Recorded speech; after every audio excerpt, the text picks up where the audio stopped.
This is Showcase, Faculty Exhibition 8 at the Jule Museum. Here's Courtney Windham talking about the process behind her work. Well, I studied illustration and then went and studied graphic design. And so that's how I ended up in the graphic design field.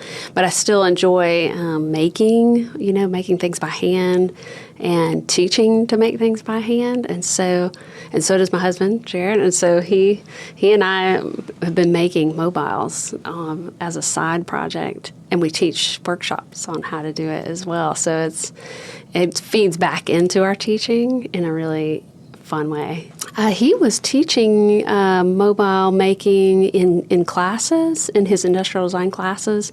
And then we went to Copenhagen one year and did a workshop with an artist who does huge mobiles in her space and as a business. And then when we took a workshop with her, and that sparked an idea of we should be making these at home and maybe teaching this as well, because it was part of like what he was doing anyway. And then everywhere we go, we see Alexander Calder mobiles, and that gets us inspired. And then we've just been making them at home for several years, and after doing that workshop, and then started a little side business called Counterbalance, where we teach workshops on how to do it. This form of art making is, because it's hanging from the ceiling, it has kind of this interesting movement to it with air currents, with it, and it has this great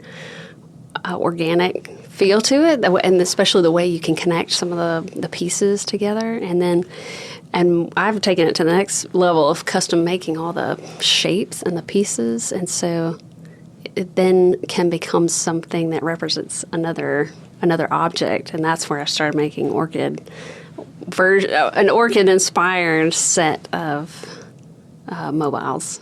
Some pieces are inspired by other works of art, or like paintings. So the color palette is all based on a specific painting.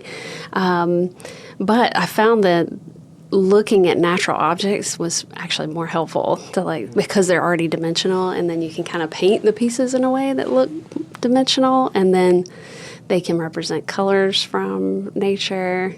But the way they're connected too, and the way they slightly move, that's what kind of makes it feel a little more like an object in nature, yeah.